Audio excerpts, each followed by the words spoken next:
Yo, what's going on, y'all? This is Marcus Rosa, aka Mazuma TV, back at y'all with another live, man. I hope everybody's having a blessed, beautiful, positive, productive night. I hope y'all had a great day overall, man. We got some things that we currently need to discuss that's going on in the boxing world, man. We're gonna speak about the Terence Crawford versus Israil Madrimov final press conference. You know what I mean? We're gonna give our reaction to that, along with some open boxing topics, man. I'm gonna be opening up the platform again for everybody to come through and speak on. You know what I mean? Let me hit the group chat right now and let the people know that I am live because, nowadays, you know what I'm saying? These notifications ain't getting sent out how they used to. So let the people know exactly what is going on. You feel what I'm saying? But besides that, I hope everybody's having a beautiful day. Shout out to Stop Motion MMA with the first comment of the day. Says, salute to the nation. Salute to you, my brother. I appreciate you coming through and showing love. You see what I mean?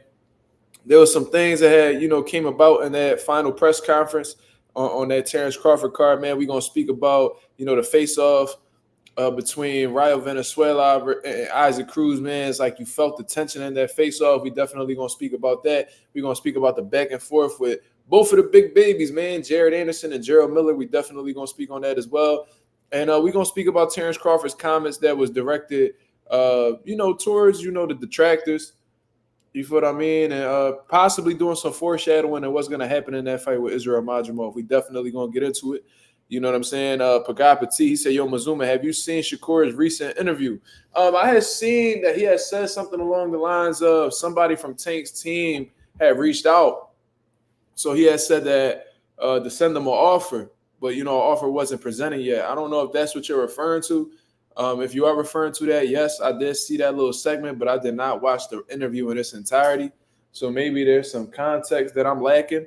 But for the most part, I'm not too sure exactly what you're speaking about. But that's the only headline that I've read so far. I don't know if you're speaking about that. Orlando Finney, what up? He said, what's good, MarkMazuma Nation? I got that notification.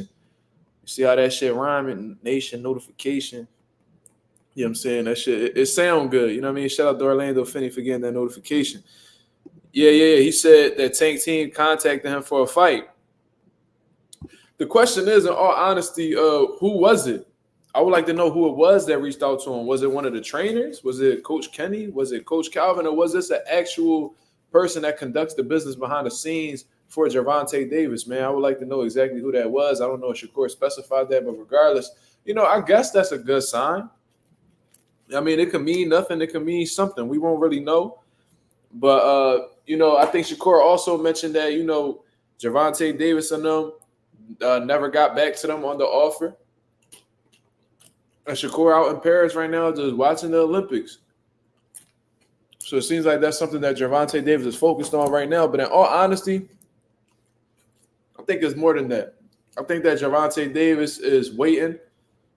I think he's going to pay attention to that Rayo and Isaac Cruz fight because at this particular point, he's weighing his options, y'all. If he felt like he didn't have any other option, I'm sure that he would have had his business people get in touch with Shakur's business people, and they would have been, putting together a deal as they speak. But, he sees that there's some fights going on in the lightweight division. You feel what I mean? Specifically, Rayo and Isaac Cruz.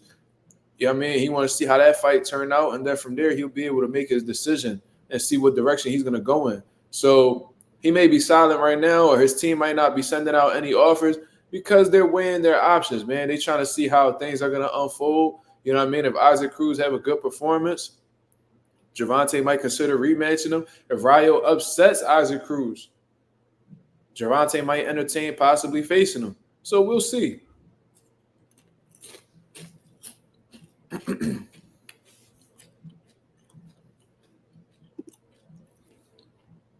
said Tank is not fighting Rayo or Pitbull next. I don't think so. I mean, we're going to have to wait and see, man, because one of the last things that I heard was Gervonta has three options going into this next fight. It's Shakur Stevenson, William Cepeda, or a possible Isaac Cruz rematch. So based off of these reports that I'm seeing, I'm going to assume that he's going to watch the Rayo and Pitbull fight. He wants to see how that fight happened because that may be his next possible fight.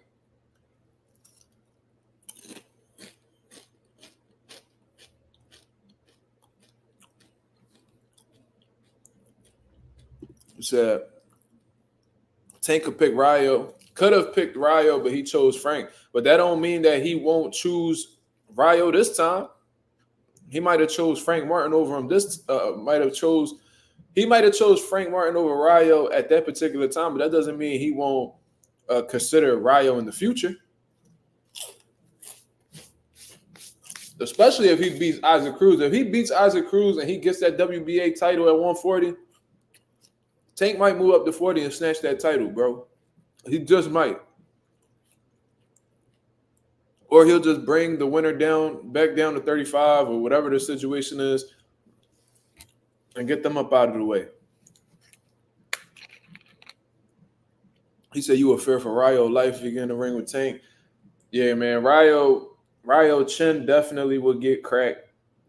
He don't got the defense to keep up with Tank, man. That'll be a bad job stylistically, in my opinion. But shout out to the boy J Cash. He said, "What's good, nation? Hit that like on the way in." Yeah, for sure, for sure.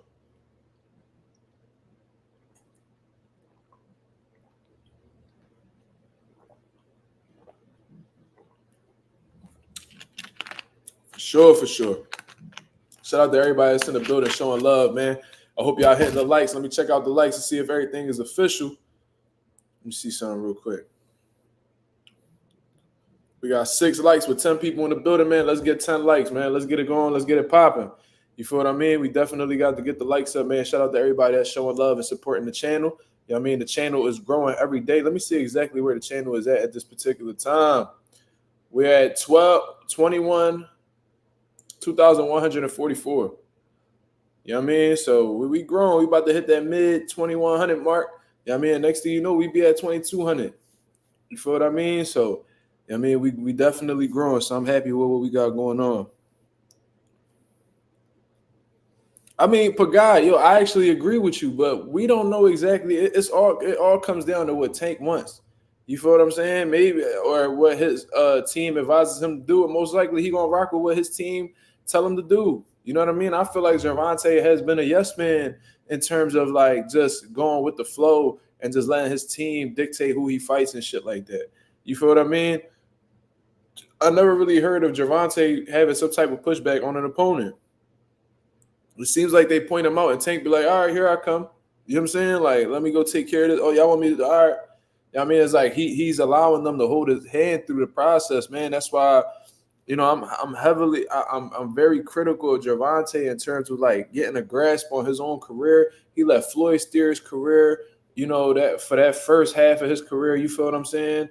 And now that he's working with Leonard Ellaby, Leonard Ellaby pretty much helping him guide his career as of right now. You feel what I mean? So he don't got no problem having people lead him. You know what I'm saying? But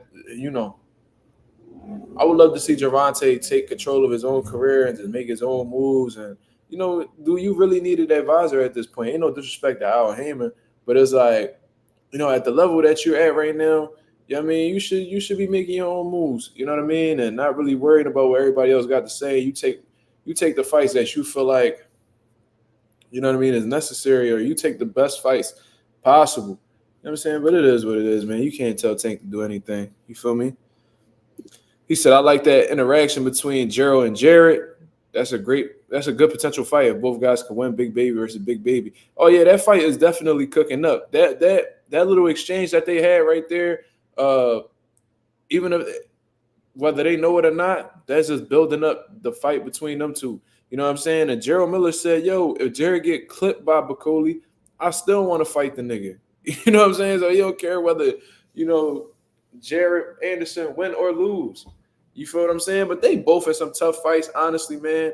It's a possibility that they might both lose. Shit. Jarrett Anderson, he's fighting Bacoli. I think that he has the athleticism, the quickness, the overall speed, the boxing ability. I think he has the skill set necessary to outsmart and outbox Bacoli. Let's not get it wrong. But Bacoli is very dangerous. And if Jarrett sits in the pocket with Bacoli, like how he did with Charles Martin, he could go night-night. You know what I'm saying? There's a significant size difference.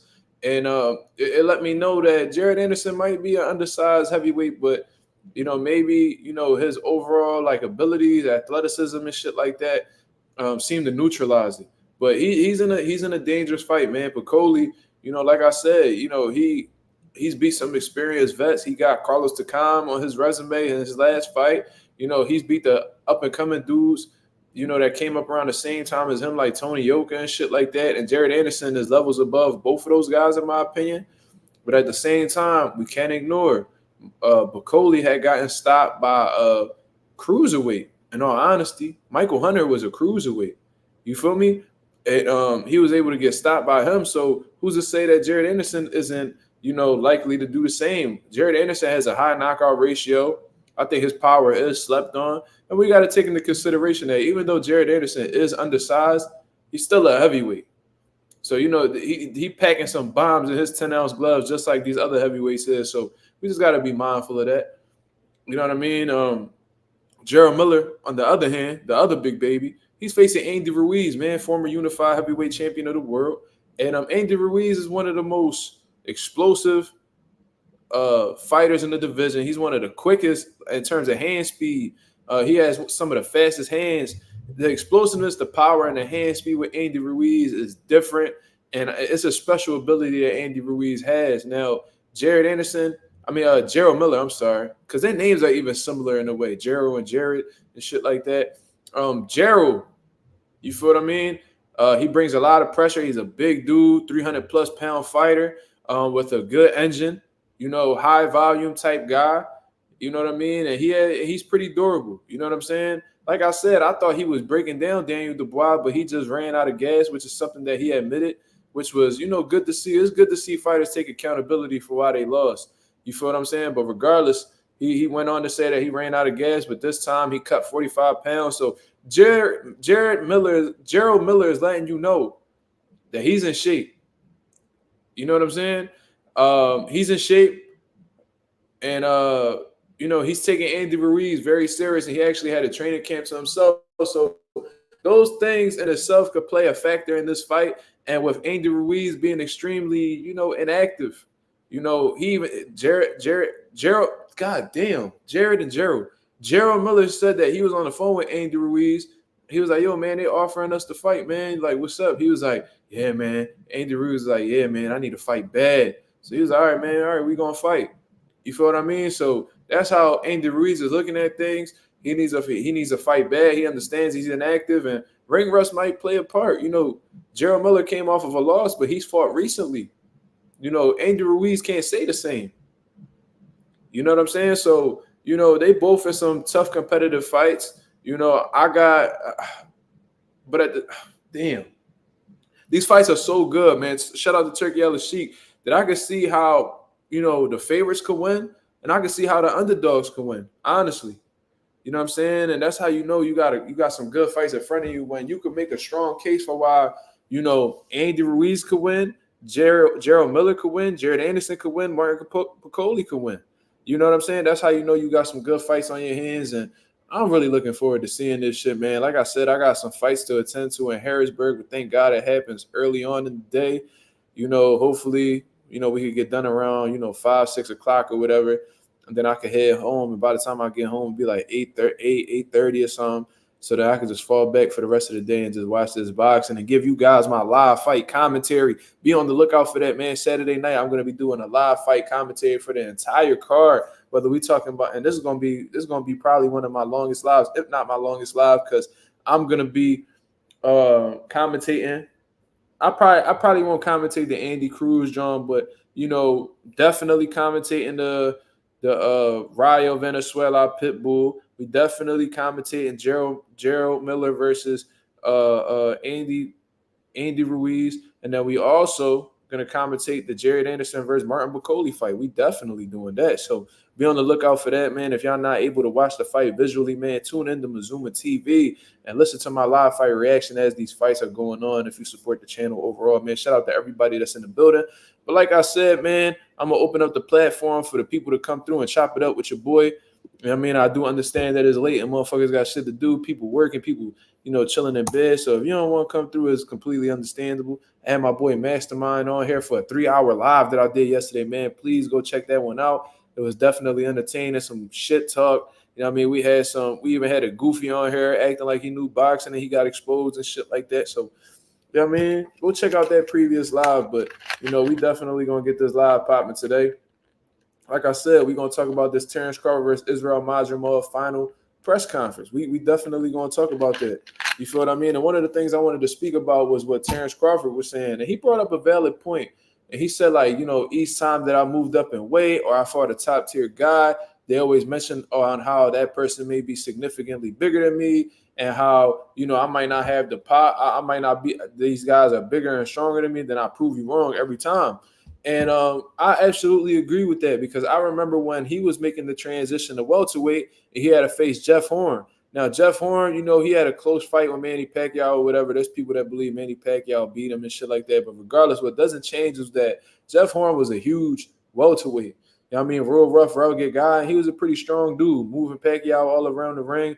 Who was, wasn't the biggest guy, but Manny Pacquiao definitely held his own, and he was a powerful guy in this, in himself, in itself. You feel what I mean? So, a lot of people were speculating that Jeff Horn might have been too much or too rough for Terence Crawford. And then when that fight had actually unfolded, Terence Crawford was the stronger guy. Even though he was moving up in weight, he was a stronger guy. He was pushing Jeff Horn around, and his punches seemed to have a lot more steam than Jeff Horn's did. He broke Jeff Horn down piece by piece, and he got him the fuck up out of there.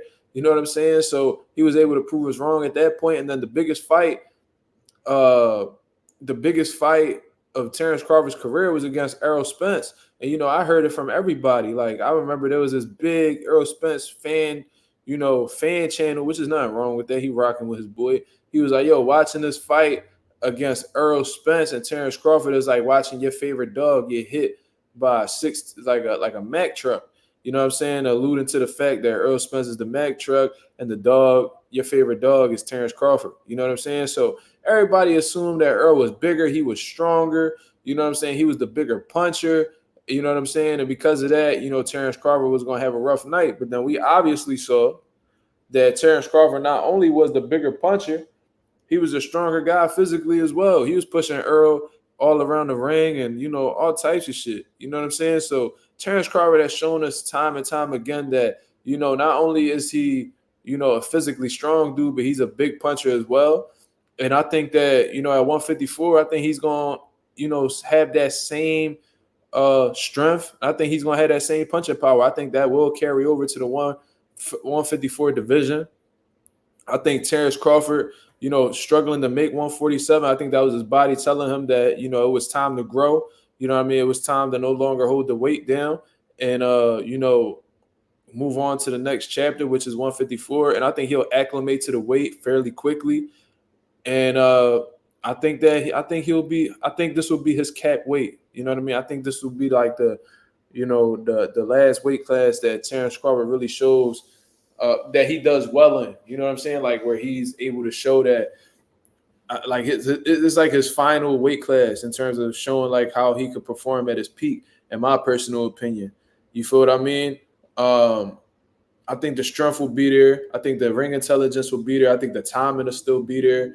He's coming off of almost a year, a little over a year layoff.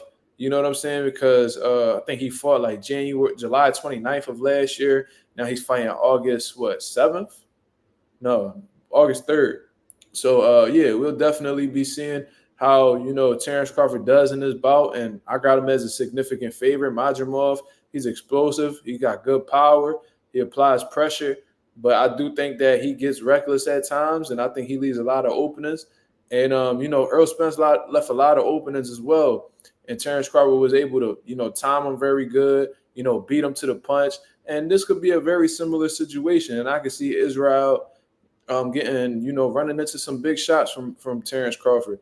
And, the good thing about Terence Crawford is that he's one of the best finishers in boxing, point blank, period. One of the best finishers. You name the best finishers, whether we talking about, who's some great finishers. Arthur Beterbiev, Gervonta Davis is a great finisher. Canelo Alvarez, in his own right, is a good finisher.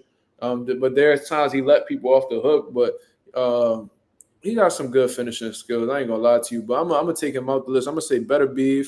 I'm gonna say I just said his name, bro. That's how you know I'm tired than a bitch. Terence Crawford, Arthur Beterbiev, and then you got to mention guys like, damn, who the fuck I just said? NUA is definitely a good finisher. If he gets you hurt, it's a strong likelihood he gonna get you up out of there. You know what I'm saying? Um, Shit, Deontay Wilder was a good finisher at his peak, man. He was one of the best finishers in boxing. But regardless, there's some good finishers. You definitely gotta mention Bud, and Gervonta Davis is a great finisher as well. And we get Junto. I think he's a good finisher. Like Terence Crawford is ranked up there. You know what I mean? Wherever you want to put him, is no doubt in my mind and a lot of people's mind that Terence Crawford is of the elite when it comes to finishing fighters. So I wouldn't be surprised if he stopped Israil Madrimov. You know what I mean? But Israil Madrimov, he focused. He realizes that this is the biggest fight of his career. This is his legacy-defining fight. And if he's able to defeat Terence Crawford in his 11th professional fight, that'll be absolutely impressive because Terence Crawford has been fighting at an elite level for a decade. A decade. I was just showing people in the group chat. I got a video from 7 years ago from Terence Crawford whooping on Felix Diaz.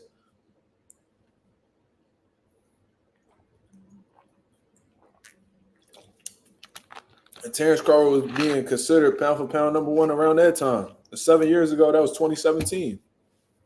You feel me? So Terence Crawford has been around. Has been one of the pretty much took over the pound for pound slot after Floyd retired and Andre Ward retired and all that. You feel what I mean? So if Israil Madrimov was somehow able to get this victory over Terence Crawford, that'll be a hell of a feat on his resume, and his stock is going to shoot through the roof. But regardless, I got Terence Crawford coming out on top in this fight. You know what I mean? I thought he brought up a valid point at the press conference. You know what I mean? He's like, yo, what people's forgetting is, like, I punch hard too. And what's crazy is a lot of people do consider, like, don't really take that into consideration. And I don't know why. The man has like 11 stoppages in a row. You don't do that shit pillow punching, bro. You don't do that shit pillow punching. So, Terence Crawford has every right to call himself a power puncher, period.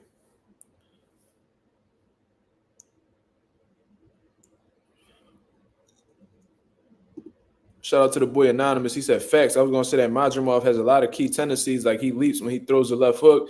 He falls over on a lot of shots. Yeah, you don't want to have balance issues when you're going in there with a technician like Terence Crawford because, these guys, when they notice that you have balance issues, they're going to hit you with shots like Errol Spence. Errol Spence was out of position when he was leaning. From what I noticed, when that first knockdown with Terence Crawford and Errol Spence, when Terence Crawford threw like the lead.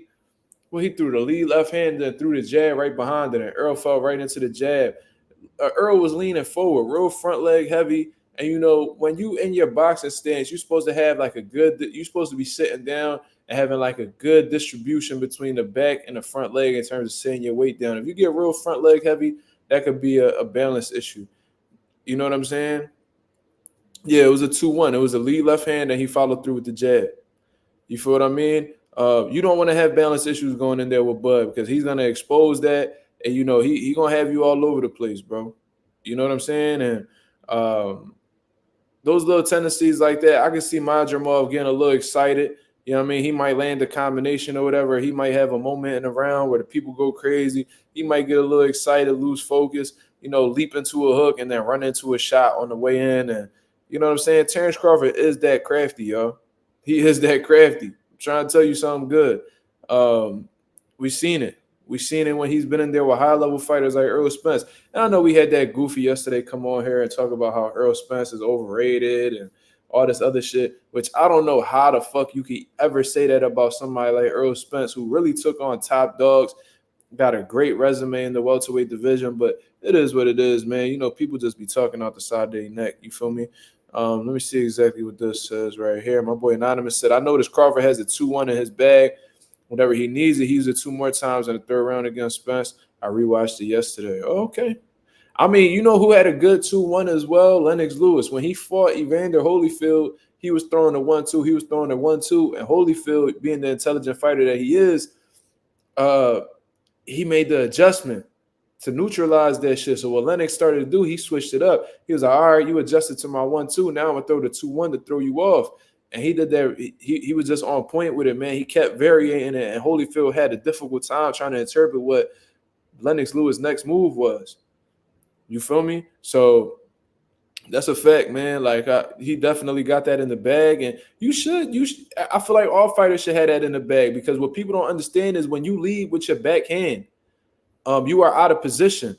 If I throw the right hand, right? If we boxing and I throw the right hand, my body is off to the left side of my body. You feel what I mean? My hand is all the way over here, and for me to get back in position, I'm gonna have to bring this all the way back. However, I was always told to try to finish it. Try your best to try to finish your combinations with your lead hand, because throwing punches with your lead hand naturally puts you back in position.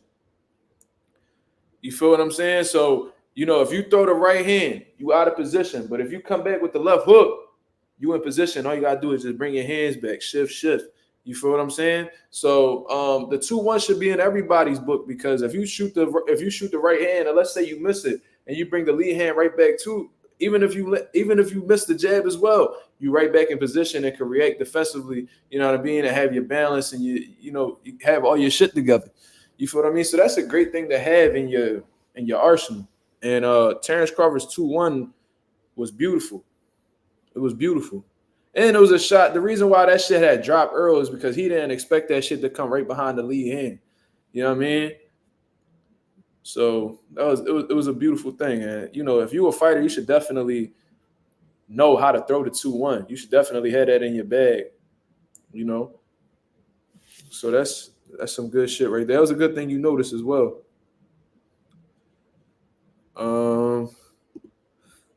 John Sean Boxing. Shout out to John Sean Boxing. He says, I have seen people come out saying Teofimo and Ryan Garcia beat Prime Spence. That's absolutely ridiculous, man. Neither one of them dudes will make it out of a 12-round bout with a Prime Earl Spence. We got to take into consideration that when we speaking about Prime Earl Spence, we talking about the Earl Spence that was punching on Leonard Bundu, Lamont Peterson, and all that shit. That's when I honestly felt like he was at his peak. Even if you want to throw in, the Kell Brook fight, that's a Prime Earl Spence. Everything before the car accident, Prime Earl Spence. Neither one of them dudes operate to Prime Spence's level. Teofimo Lopez had trouble with the pressure of Steve Claggett, bro. Steve Claggett. You feel what I'm saying? Absolutely not. He's not dealing with he's not dealing with the pressure of no Earl Spence. He's not dealing with the punching power, the brute strength of Earl Spence. And he not making it out of there. The judge is not going to be needed if Prime Spence faces Teofimo Lopez. And Teofimo Lopez power not translating at 140. How the fuck is it going to translate at 147 to get big-ass Earl Spence's respect? Stop it. You know what I mean? In terms of Ryan Garcia, a one-trick pony, bro. You know what I'm saying? He's going to be loading up on that left hook. Meanwhile, he's going to be getting dug to the body. And we've seen that when Ryan get hit to the body, he quit. That's Earl Spence's bread and butter. So, I mean, I think a lot of people just being disrespectful with Spence because, he's at a low of his career right now. He's coming off of a knockout loss. His O got taken by Terence Crawford. So, whenever somebody down, a lot of people down don't have a problem with kicking them and shit like that while they down. But it is what it is, man. Once, let's say if Earl Spence go to 154 and he have a hell of a run, they be back on his meat again. Because that's how a lot of these dudes move. You know what I mean? They not real. They not thorough at all. They not true fans. You know what I mean? They just be, they be in the moment type motherfuckers. They fuck with you 1 minute, the next minute they don't. That's why a lot of these fighters don't really interact with fans like that. David Benavidez is the only person I know that still does like meet and greets for his fans. Do you ever hear of any of these boxers doing meet and greets? You know why they don't do meet and greets? Because they don't fuck with y'all. Y'all so fickle. Y'all so iffy. Y'all so quick to be nut swingers that they don't even want to interact with y'all. That's the reality. I seen David Benavidez doing a meet and greet, but he's doing it in his hometown. He's doing it in Phoenix. You feel what I mean? It's the reason why these boxers don't want to interact with y'all. It's the reason why a lot of these boxers not comfortable being around y'all or taking pictures with y'all and all that. Y'all iffy, man. Hell no, they don't be doing them. Yeah, they don't. They don't. I remember Floyd did one, but it was like in the UK with Anthony Joshua. You know, all boxers, they love them UK fans because the UK fans, they show love to all the fighters. These US fans be disrespecting fighters publicly and all types of shit. Like, come on, man. Keith Thurman can't even get on an airplane without getting talked crazy to. But I ain't gonna lie, he deserved that. He deserved that. You know what I'm saying? I wonder what Keith Thurman doing right now. Bullshit. Probably fed his shit somewhere. Waiting for his opportunity. Nah, he deserved that. Keith Thurman deserved that, J Cash. You feel me? But anyways, I want to know exactly what y'all thought about the interaction between the big babies. You feel what I'm saying? They say he's somewhere watching old kung fu movies. That's hilarious. That do sound like some shit Keith Thurman to do. With fucking cheese ball crumbs on his belly. Yeah, wasting his fucking time. Waiting for that alert on boxing scene to say Terence Crawford vacated all his belts. At welterweight. I need a belt. I need a belt. That's exactly what he waiting for. Watch Keith Thurman pop up out of nowhere as soon as them titles get vacant. Because right now, Barrios got the WBC, Boost got the IBF, but you know, technically, like those high, like the super champion belts and shit like that. What that leaves? The WBO, and the WBA. You feel me? Yeah, he's just waiting for his opportunity. Yeah, Keith Thurman, he an opportunist, bro. Like he like a vulture, bro. He ain't gonna drop down from that. He ain't gonna he not gonna hit that. He ain't gonna hit the soil until he see a carcass. You know what I mean? And he start trying to pick away at it. You feel what I mean? That's just the type dude Keith Thurman is. He an opportunist. He a scavenger. The mystery of chess boxing. That's hilarious. But nah, you know, he waiting for them opportunities. And you know, Keith Thurman got a history with the WBA, so I wouldn't be surprised if they put him in position. I mean, it's just this son is just look out for him, man. You know, if Keith Thurman get another world title, he holding that shit hostage, bro. Boost Boost better get to that WBA before Keith do. Because if Keith get that WBA, Boost gonna have to kiss that undisputed shit goodbye. For sure. That's how I look at it. Like when somebody go undisputed and they vacate, it's like a race. It's like everybody racing to get a title. Because all they need is one title, and they got so much more leverage when they go to the negotiation table. I'm champion. Y'all got to pay me something. Y'all, that pay got to go up. You know what I mean? As long as they champion and they name whole weight, these motherfuckers got to pay them. Yeah, Keith Thurman, 2016, 2017, he was on the road, man. Danny ruined his career, bro. Like, he beat Danny and all that. Like, he won the battle, but he lost the war because as soon as Danny broke that man's elbow, he never really bounced back from that, y'all. Like, he broke his elbow. He did the surgery and all that. But then when the inactivity started happening, and it was a little bit of both. I think it was the injuries. You know, the injuries really fucked Thurman up. And then the ring rust, you know what I mean? Because there was plenty of opportunities where, you know, Keith Thurman could have fought. Like, I remember he did an interview and he said, yo, like, they tried to get me to fight during the pandemic with no crowd or anything. And I said, and Keith Thurman, like, man, that sounds like the most boring idea ever. Like, why would I fight without fans? You know what I'm saying? He turned that down and he literally chose when he was healthy and completely fine. He chose to sit out during the pandemic. That cost him. And then, you know, when you do the whole lot of sitting down and then you jump right into a training camp, you know, it's possible that you're injury prone. And that's exactly what happened to him. I guarantee you that's what happened to him. When your body is accustomed to doing nothing and then you jump straight into a fucking world-class training camp where these training camps are extremely tough. A lot of wear and tear on the body. His body was probably so stressed out from all the overworking that it was doing that it started to deteriorate and fall apart. I guarantee you that's what happened with Thurman. I mean, you gotta slowly work your way back into that shit. He got the call that he was fighting Tim Tszyu, you know what I'm saying? And he was like, oh shit, I gotta get going. Because he, as a matter of fact, probably not, because I think he was getting ready for Stanionis. And then that fell through. And then they tried to give him another opportunity, then he tore his bicep or whatever. So, that's just his body breaking down on him, man. But I do think, sitting around all day and then just jumping back into the ring, these things could happen.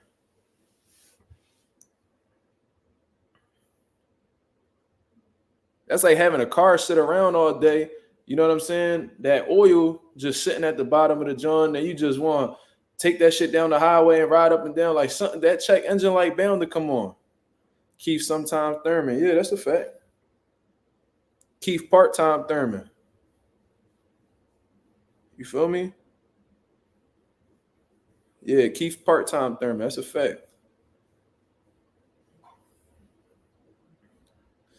Yep.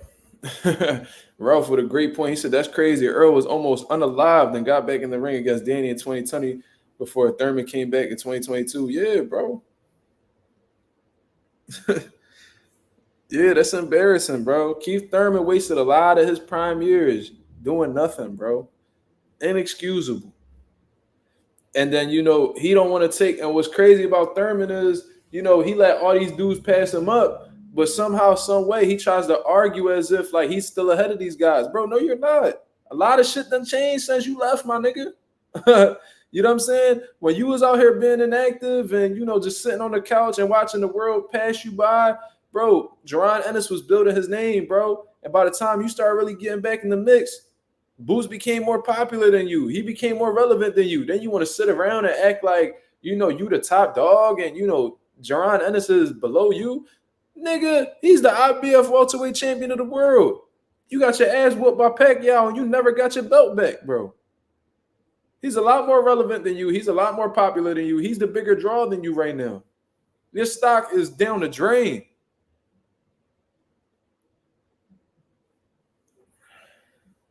Yeah, I want to know what's going on. What's going on with Brian Castano? I wonder what gym he's out of. I would like to reach out to his people and see what's going on. Brian Castano is a monster, bro. So, a lot of these dudes that's on the PBC side, they suffering from mad inactivity. Did you hear what Anthony Ruiz told Gerald Miller? He pretty much begged to fight him. He was like, yo, bro, they talking about us fighting, man. You cool with that? He's like, yeah, man, I need to fight bad, man. Stephen Fulton, I see him snapping on Twitter. Because, he been trying to get a fight ever since the NUA loss and everything keeps, getting canceled and fumbling and shit like that. And he like, man, what the fuck? He out here snapping. These dudes impatient. They sick of waiting around. The only ones that's content is the motherfuckers that's already paid. Danny Garcia, he wasn't tripping, bro. He over here promoting. He over here buying properties. I saw the nigga buy a bar. He got rental properties. He getting into this money. He on a yacht and shit, bro. He don't give a fuck. You know what I'm saying? But these other dudes that's on the come up and try to make a name for themselves, they ain't getting calls and they taking 12, 13, 14-month layoffs. And that's why these dudes, they asking out for their blessings to go elsewhere. Oh, okay, you keep seeing videos of Castano training. Well, that's a great sign then. That lets me know that, he in touch with his people and they pretty much got him on standby. Being on standby is unfortunate, but, they bound to make something happen with him soon. The BBC got too many 154s, to not throw Castano back in the mix, man. They pretty much run the 154 division. We got some dudes outside of PBC, but, PBC got, Erickson Lubin, Jermel Charlo, Jesus Ramos. They do business with Tim Tszyu, Erickson Lubin, if I didn't mention him. They even got like little guys on the come up like Vito Milnicki. No wait, Vito went back to. Did Vito go back to? I think he went with Top Rank. Yeah, I think he would Top Rank. But you get what I'm saying. They stacked that 154. Now Earl Spence, Sebastian Fundora, like they're around, bro. So much so Keith Thurman tried to move up and get an opportunity. When he said that he a career welterweight. I hope Castano get back in the mix soon, bro. Brian Castano, you can put him in there with a lot of these dudes, and they'd be bangers, bro. Jesus Ramos and Brian Castano will be a banger. I would love to see that. J-Cat says Keith Thurman ain't doing nothing for boxing lately. The more time that goes by, he's not fighting, the more irrelevant he becomes. I think he's completely irrelevant right now. Like, what fights are people calling for Keith Thurman to do right now? None. When you talk about the biggest fights at welterweight, you talking more about shit. It's starting to get to the point where Brian Norman being mentioned more at welterweight than Keith Thurman. He don't got nobody to blame but himself. The biggest fight at welterweight has nothing to do with Keith Thurman. That lets you know he irrelevant. There's no demand for him. He sat out and said fuck the fans and fuck boxing for so long that people done moved on, bro. It's like if you dealing with a bitch, right? If you dealing with a woman, whatever you want to call it, my fault if I'm coming off offensive, but you get what I mean. Like if you dealing with a woman, right, and y'all split, like you ain't paying her no mind, you ignore her for 6, 8, 10, 12 months, whatever the situation is, then you try to come back around and still act like you that nigga. Man, she done ran through like fucking 3, 4 niggas after you, bro. And she probably in a whole relationship in love with another nigga, infatuated with another nigga, and you still trying to come around like, yeah, man, you know I'm still the top dog. Nigga, no, you not. You irrelevant. She worried about somebody else. You no longer in the picture. You no longer on that woman's mind. She's gone. She's moved on, bro. That's what boxing is for Keith Thurman right now. You want to come back around and still act like you him, bro. No, you're not. Don't nobody look for you no more. Don't nobody care about you. You a memory. You're not even, people don't even think about you in the present tense. Every time you think about Keith Thurman, you talk about what he used to do.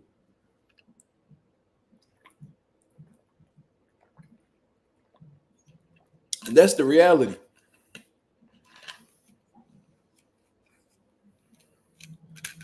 I said Thurman about to become a fossil. Shit, if he ain't already. I'm telling you, bro. I'm telling you. And the only way Keith Thurman could revitalize his career is if he faces Jaron Ennis. And that's even if Jaron Ennis looking at him like he's somebody. And I highly doubt Jaron looking at him like he's somebody. You want to know why? Because he don't got a fucking world title. He said he wants to become undisputed in the weight class. Keith Thurman not going to get him there.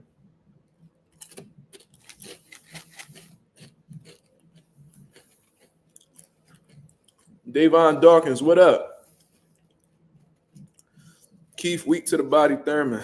I remember one time he did an interview. He said, this is the thing about body shots. They either don't hurt at all or they really hurt. That boy Keith Thurman got glass ribs.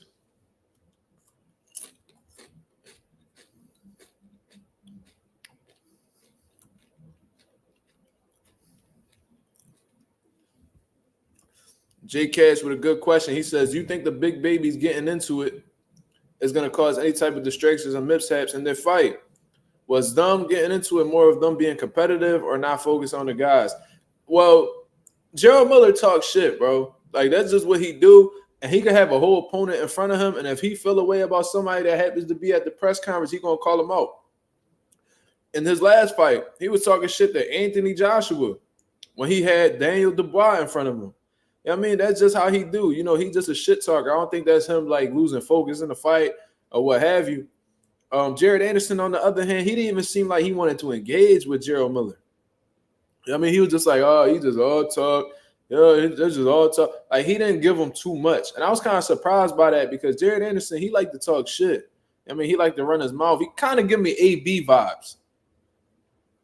I don't know if it's because they both from Ohio. I don't know if that's just how they act, but like how to like in terms of personality, like the confidence and the swag and the always laughing and just being goofy type shit. Like he remind me of a young AB. You feel me? Not in terms of boxing ability. I'm talking about personality. So to see him like not really engage too much with Gerald, I was kind of caught off guard by that. You know what I'm saying?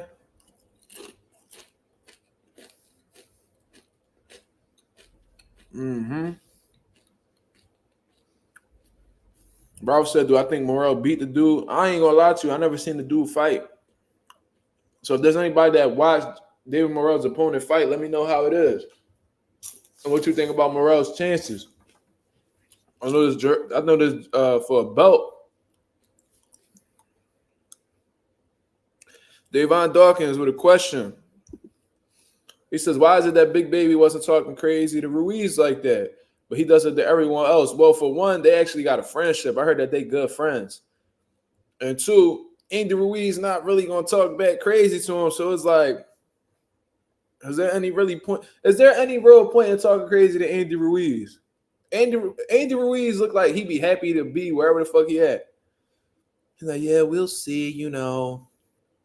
Uh, everybody says they're gonna do something, and when you're in there with me, it's a totally different thing. So I'm happy to be here. I'm happy to be fighting, and I'm ready. That's literally how Andy Ruiz talked. You feel me? So it's like, how can you even talk shit to somebody like that?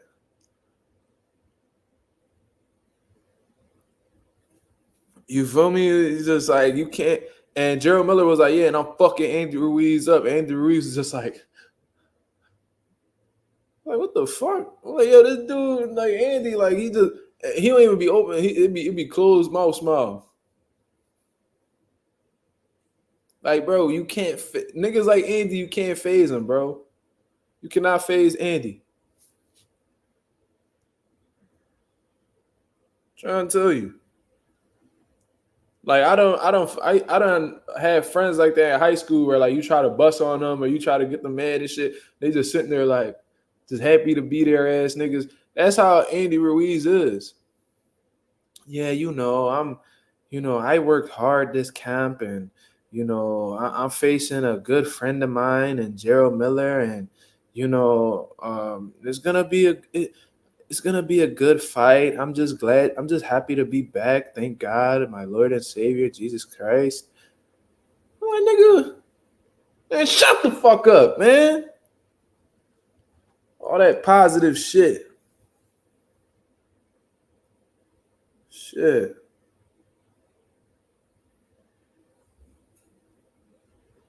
Meanwhile, a couple hours ago, Ryan Garcia says that Crawford is a bum and hasn't fought anyone that good.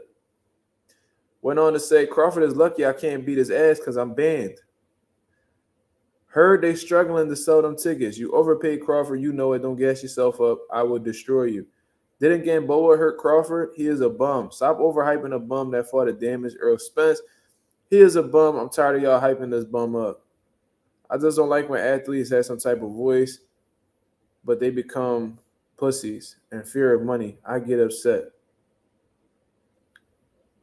Ryan, what the fuck are you talking about? Why does Ryan talk like he got some type of resume? Who the fuck has Ryan Garcia beat? And no, we can't say Devin Haney because that's not a W. That is a no contest. Who has Ryan Garcia beat? And two of his biggest moments, he quit in one fight and then he cheated in the other. Who the fuck has Ryan Garcia fight to ever call somebody like Terence Crawford a bum? Even if let's say, because nobody would, it's just so funny, bro. Like when Earl Spence dog walked Ugas, nobody was talking about the car accident. Nobody was talking about the car accident. People really stopped talking about it, after the Danny Garcia shit. They were like, oh, well, we guess he's back. You know what I'm saying? Oh, well, I guess the car accident really didn't do too much to him. Then when he stopped Ugas and he, broke his eye and shit like that. Oh, yeah, Earl Spence back, man. Oh. Niggas was calling Earl a superhero and all type. I remember that shit. Then he goes and loses to Crawford. Now everybody want to act like Earl Spence ain't shit. Like, bro, Crawford. That's how good Crawford is. When did Ryan Garcia make his pro debut? Let's take a look at that. Let's check this out real quick. Ryan Garcia made his pro debut in 2016. Right? So let's pay attention. He's been a pro for about 8 years now. Right? Let's see. Let's backtrack. Let's backtrack. June 9th of 2016, he fought in Tijuana at a bar, literally. Rancho Grande Bar. He fought at a bar, right? Now let's look at Terence Crawford's resume. And this tells you everything you need to know because I believe Terence Crawford won his first world title in 2014. Let's take a look right here. Let me just tighten up because sometimes I slip. Yeah, he won his first world title March 1st of 2014. So that means, Ryan, Crawford has been a champion before you turn pro, while you turn pro,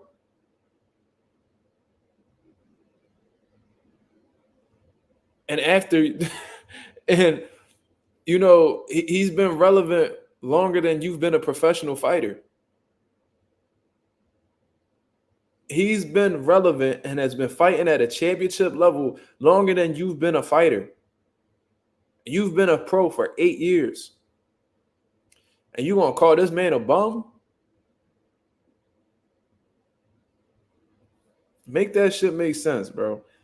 Terence Crawford has been fighting at an elite level longer than you've been in the professional setting.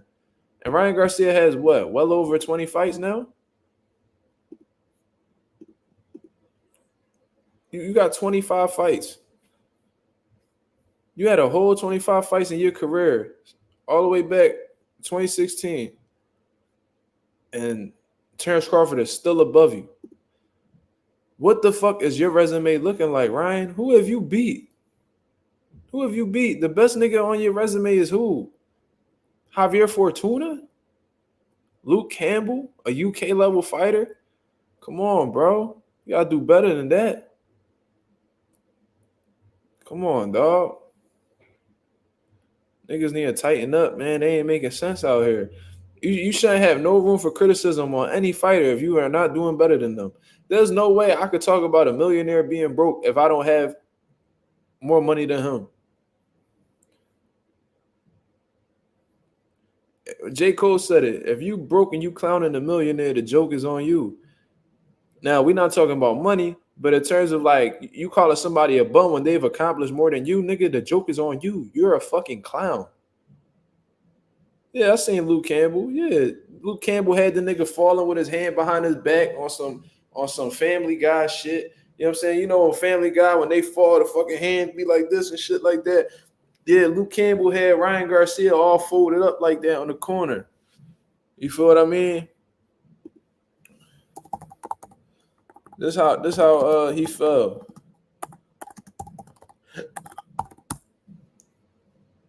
That's exactly how he fell. Look. Let me see. Let me see if I can share this shit.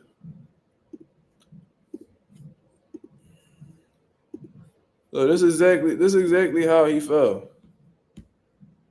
That's Ryan for you.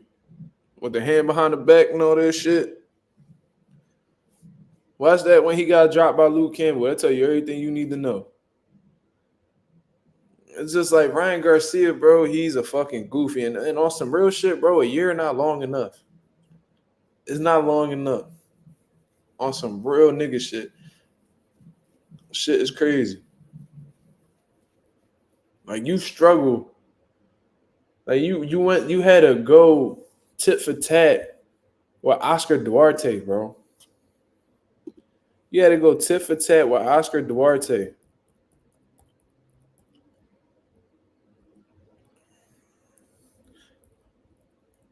And don't act like we ain't see you struggle with Jason Velez neither. We remember that, nigga.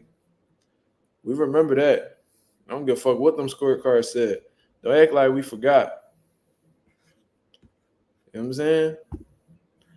It is what it is. Shout out to the boy Lorenzo, all the way from Japan. What's going on, my brother? Yeah, yo, that's the thing too. And it's like, you think you could beat this motherfucker in a fight, bro? Like, dude, like, what makes Ryan think he's so good? This man did a PED, went and fought Devin Haney, dropped Devin Haney multiple times. Devin kept getting the fuck up, and every round that Ryan didn't drop him in, he lost. What makes you feel like you're so good? You're fucking trash, bro. Tank showed exactly how to take away your left hook, and once he took away your left hook, bro, you were hopeless. Yeah, I remember the Manuel Tago fight. Yeah, I remember that. But Gervonta Davis, now, it's easier said than done. You know what I mean? Because if you're a low-level fighter, you're not getting away from Ryan left hook. That's not what I'm saying. But for all the elite, because Ryan Garcia talks as if he's elite, right? And he constantly talks shit about being able to beat elite guys. Gervonta Davis laid out the fucking formula on how to take away Ryan Garcia's left hook, because he doesn't think or set up his left hook. He just throws the shit and wishes for the best. This motherfucker Tank was measuring the southpaw lead hand, measuring. You know what I'm saying? Ryan Garcia sees the openings because, like Gervonta Davis said, he likes to shoot left hooks to the temple. He bringing it out there, trying to show it, expose that side. You see what I mean? And when Ryan Garcia would shoot when he'll shoot the left hook, he'll come underneath, come right over the top. Boom. Because Brian don't bring his hand back. He shoots his left hook with his chin in the air. And this the motherfucker who he makes mistakes that like sub-novice amateurs make. And somehow he wants us to believe that he's this fucking great fighter. Ryan Garcia is the result of great matchmaking, for one. And two, you know, just homosexuals, you know, being obsessed with the man. He's had 2 big fights and ain't win neither one of them.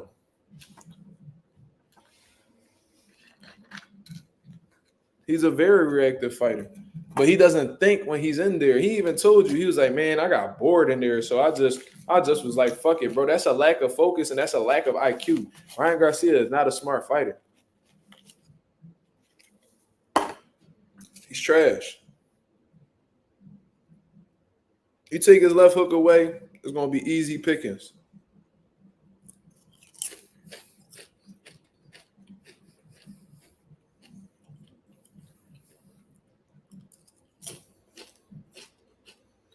I don't think of Ryan Garcia much as an athlete neither.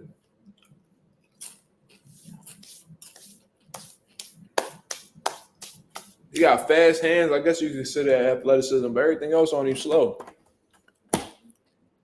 Feet slow. Everything. Trash. Tank ain't let that motherfucking fight marinate. He knew it was some easy money. He was like, let's get this shit popping. He's like, this nigga a bum. I'm going to clean him up and get a good check. All these other motherfuckers got to wait. Not Ryan, though. And it wasn't only just because of the money. It was because they knew he was easy work.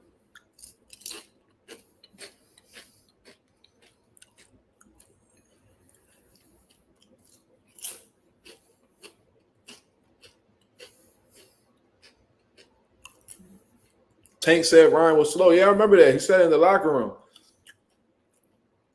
And Ryan, I know what Tank was trying to say.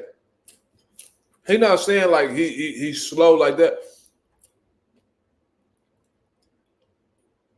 It was just that Tank had his timing. Tank had his timing. You know what I'm saying? So he knew exactly what Ryan was going to do before he did it, and he beat him to it every time. That's what he mean by he was slow. Like he probably was talking about slow in terms of like being stupid, like on some real shit. Like it might have been what he was talking about, but nah, he was like, yeah, like what Tank was trying to say is that he could see the shots coming. You know what I'm saying? And He was just able to time him so easily.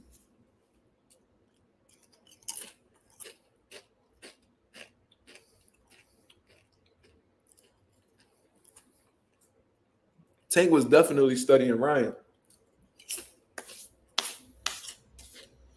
I knew Tank was locked in at the press conference when, like I just told y'all earlier, he was like, what? Ryan was like, what if I hit you on the chin? What if I hit you on the chin?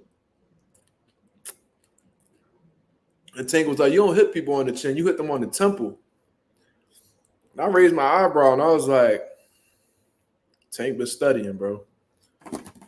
Tank's smarter than what motherfuckers think, bro. I'm telling you. Tank's smarter than what people think. He be playing it like, you know what I'm saying? Like he on the cheese bus and shit. He not that dumb. He might say some dumb shit. He might have some dumb moments, but he understands that psychological warfare. That shit with Frank Martin, this shit, like that flinching shit, that was done strategically. And I told y'all on here, and I wish I knew what video it was so I could pull it back. People was like, yeah, man, Frank Martin wasn't scared. Frank Martin wasn't scared. He was just ready. And I'm not saying them Doritos dry as shit. What I'm saying is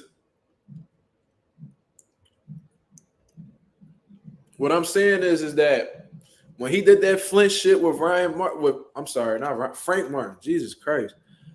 When he got that reaction out of Frank Martin, bro, that let me know that Frank Martin is worrisome about what comes from Gervonta Davis. I knew that. And I said, yo, I wouldn't be surprised if Frank was very reactive to Gervonta Davis's feints. You feel what I'm saying? Like, I would not be surprised if he was reacting to Tank's feint. I said, if he jumping like that at the press conference, imagine how he going to jump on the night of the fight. And I watched that fight, and I seen Tank throw some feints in there, and, Tank picked up on the little defensive flaws he had, and he kept loading up, and Derrick James was seeing it too. He's like, yo, stay off them ropes. He trying to line you up. Got lined the fuck up.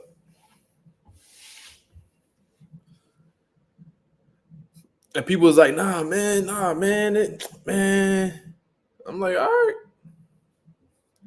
Frank Martin ain't scared. I'm not saying he's scared. But it let me know that he's worrisome. It's something about Tank that's, he don't want to get caught with.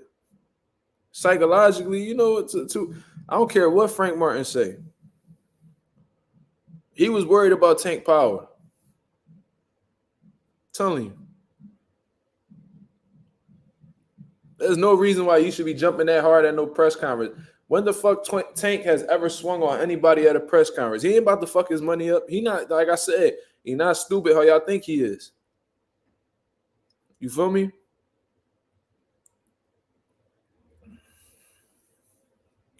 Let me see. Digital boxer. He says, let's be honest. Tank had put a weight clause on Ryan that was weak sauce. I mean, looking back on it, I'm glad he did that. I think that aged very well. Because when you don't put a weight clause on him, look what he do. He misses weight purposely. He takes performance enhancement drugs. So he deserved that shit. I think Ryan Garcia should be put on a motherfucking rehydration clause every time he fight from now on. Permanently. You don't deserve to rehydrate, nigga. You's a cheat. Whether we talking about you missing weight deliberately or taking I forgot what was that shit he was on. It wasn't clenbuterol. That was Canelo. Was it Ostarine? Regardless, all I know is he deserved to be on that. He deserved that. You know what I mean? And another thing, Tank wasn't gonna let you use them illegal IVs, nigga. Yeah, he came in against Devin Haney, who big as shit himself. You over there looking so much bigger than him because you was IV to the motherfucking gills after you did the weigh-in. You know what I'm saying? Fuck out of here. Yo, Davon, I was speaking about that earlier on this live. You said you notice how people are still underestimating Crawford just because his opponent's bigger than him. I don't know what it would take for people to give him his credit.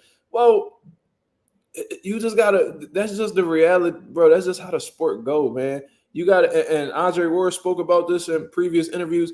You gotta prove that you're great over and over and over and over again. The job is never done. The job is never done, yo. You constantly got to show and prove.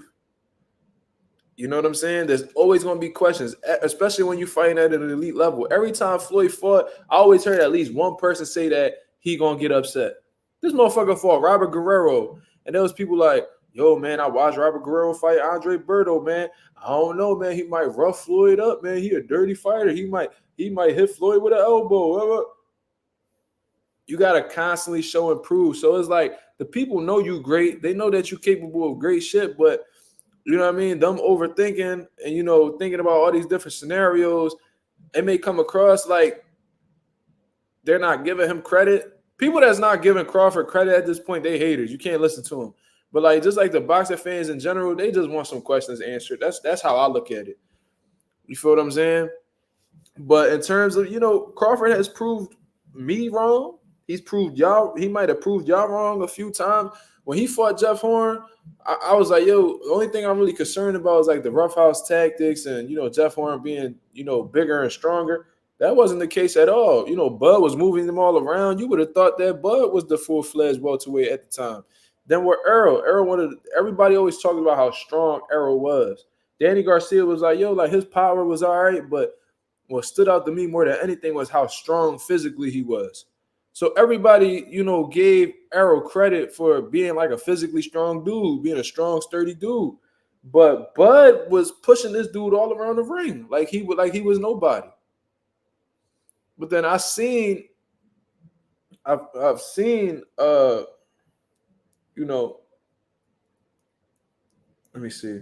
My fault, y'all. I'm tired of shit, so my mind just be blanking out. Shit, I forgot exactly where I was at. My fault. Shit, it be like that when you don't get no sleep in this motherfucker. But Digital Boxer says Floyd used illegal IVs also, if we being real about Ryan. Why are we talking about Floyd?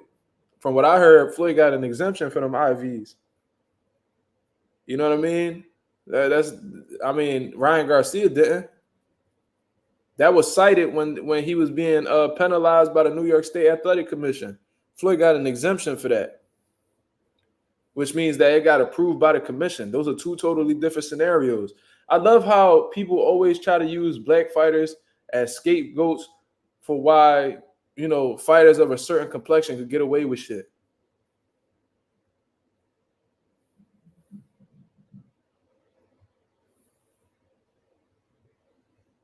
It just sounds like, so it is what it is, bro. Listen, I'm not here. You can consider that rehydration clause weak all you want. You know what I'm saying? It is what it is. But you know, I'm looking and I thought that it was kind of weak at the time too. But looking back on it, I'm glad Tank did that to Ryan. Ryan deserves that. He deserves that. yeah, Ralph. You remember that shit? He's like, he ran like a chicken.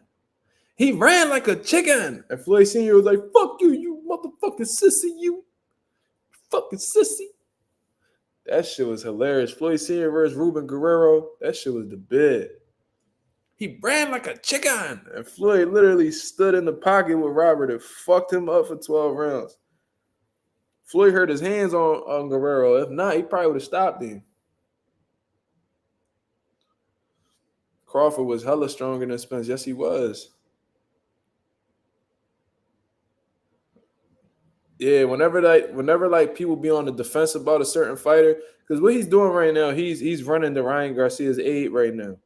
You feel what I'm saying? So he gonna bring up somebody that, you know, that happens to be black, you know what I mean, for some odd reason, and say, oh, well, this person did this, so why is that not being talked about? Because we talking about Ryan. We're not talking about Floyd. You feel what I mean? I wonder if you had this same type of criticism when, you know, Manny Pacquiao was putting people on rehydration clauses. Did you have them saying? Did you have those same reactions when Canelo Alvarez was putting weight clauses on people? Did you have them same criticisms? What do I think about Snack? I think it's ran by somebody who shouldn't be in boxing. Now, I hear a lot of these dudes, they get sponsored by Snack because Snack cut some pretty decent checks.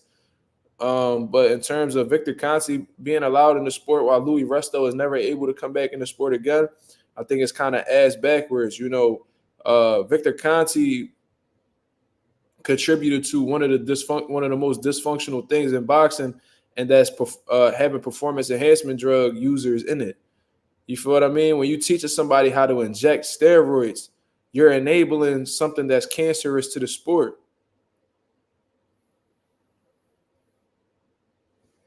Yo, bro, but you're completely disregarding the fact that Floyd was given an exemption to do so. Ryan Garcia wasn't given an exemption to do so because that was cited and why he was being punished and penalized. They were saying how he missed weight purposely. He was taking illegal IVs, and the nigga was caught with Austrian in his system and failed multiple samples. You feel what I mean? It's a completely different scenario.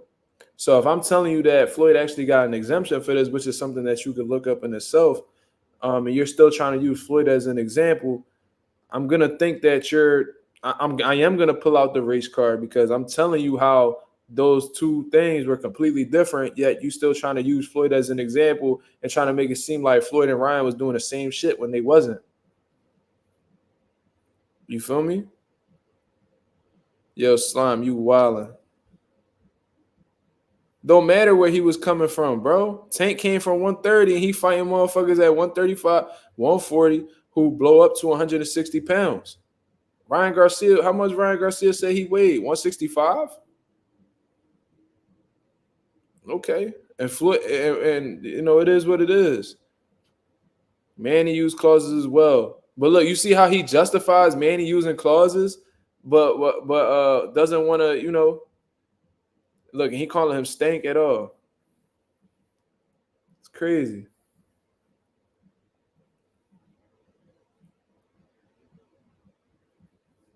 Bro, that's why I don't even be paying these motherfuckers no mind, bro. They just they the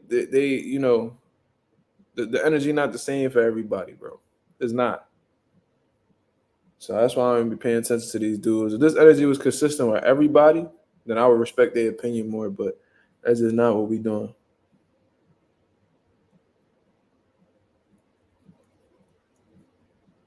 So because Manny Pacquiao came up from 108, he's justified in putting rehydration clauses on fighters.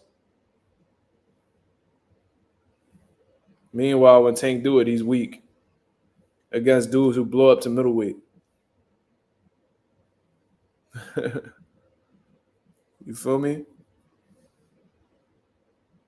Yeah, of course. Yeah, extremely selective, bro.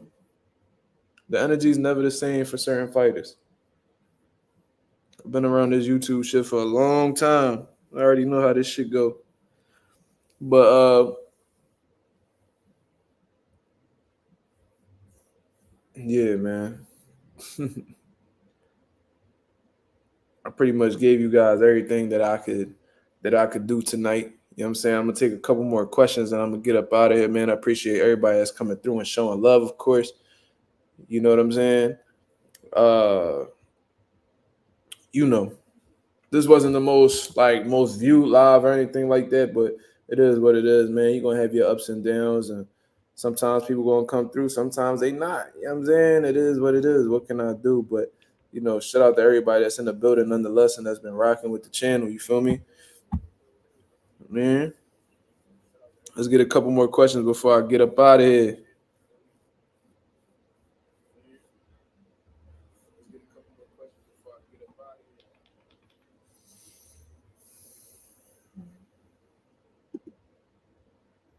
So look, just confirming what I'm saying. Manny had reason to, but Stank for bro, his name is Tank, bro. The fact that just bro, you see how you showing you a hater? Can't even say the man name. You're not even respectful enough to say the man's name, so just let me know that you're a fucking hater. He fought a 140 pounder before for the belt. All right, we know that. So the fuck what? There's still literally no difference. There's literally no difference. So why do it to a non-champ? So rehydration clauses are limited to champions?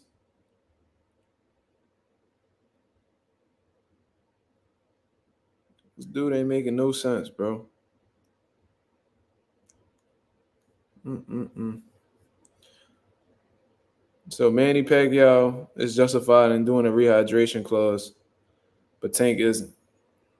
I wonder why. Yep. It is what it is, man. We ain't even about to go back and forth with these dudes, man. I appreciate everybody that came through and showed love to the channel.